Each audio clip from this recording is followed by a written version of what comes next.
বছর দুয়েকের ব্যবধানে মুদ্রার দুই পিঠ দেখলেন নুরুল হাসান সোহান। টি-20 দলের ভবিষ্যৎ নেতৃত্বের বিবেচনায় থাকা এই উইকেটকিপার ব্যাটার এখন জাতীয় দলের ধারে কাছেও নেই।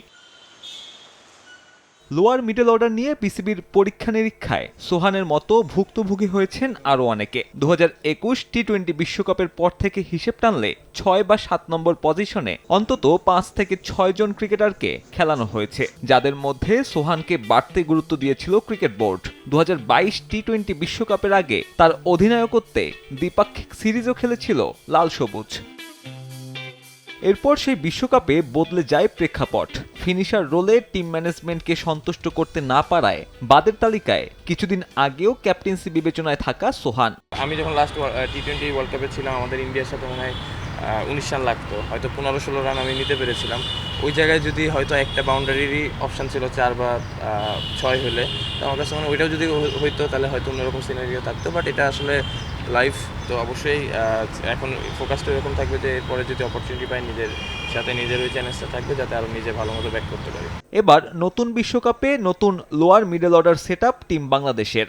জাকের আলীকে 6 আর শেখ মেহেদীকে 7 নম্বরে খেলানোর পরিকল্পনা চন্ডিকা হাথুরু সিংহের। বিশ্বকাপ শেষে দুজনের ভবিষ্যৎ কি হবে তা অনিশ্চিত।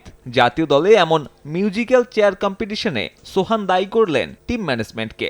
আমাদের তো এমনি ধৈর্য কম, অবশ্যই আমার কাছে মনে বলবো যে সবাই যাতে ধৈর্য ধরি সব কিছুতেই, কারণ আমার কাছে মনে হয় যে আমাদের প্ল্যানে স্টিক থাকাটা অনেক ইম্পর্টেন্ট। কারোর উপর ডিপেন্ডেবল যে এই করবে বা এরকম কিছু না। লাস্টের দিকে আমার কাছে স্পেশালি টি-20 যেটা মনে হয় যে 3-4 জনের একটা প্যাকেজ থাকে, তো তাদের ওই জায়গায় স্ট্রাইক রেটটা অনেক ইম্পর্টেন্ট থাকে। হয়তো কেউ একদিন ক্লিক করবে, আরেকদিন কেউ ক্লিক করবে, তো ওই জায়গায় টিমের যে জিনিসটা মানে ডিপেন্ড করবে টিমের উপরে, টিমের জন্য যতটুকু ওই সময় কন্ট্রিবিউট করা দরকার, আমার কাছে মনে হয় ওই ফোকাসটা রাখা ইম্পর্টেন্ট। তবে প্রশ্ন হচ্ছে আপাতত সোহানের ফেরার উপায় কি? বিসিবি থেকে বা বোর্ড থেকে আসলে এইচপির সাথে বা পরবর্তী কোনোভাবে ইনভলভ হওয়ার কোনো পরামর্শ বা কোনো কিছু এখন পর্যন্ত? অবশ্যই হয়তো বিসিবির ওরকম কোনো প্ল্যান আছে, হয়তো কোনো ক্যাম্প হবে এবং হয়তো ওই ক্যাম্পে নিজের ফিটনেস বা স্কিল নিয়ে আরও ইমপ্রুভ করার চেষ্টা করবো। সাব্বির মিথুন, সময় সংবাদ, ঢাকা।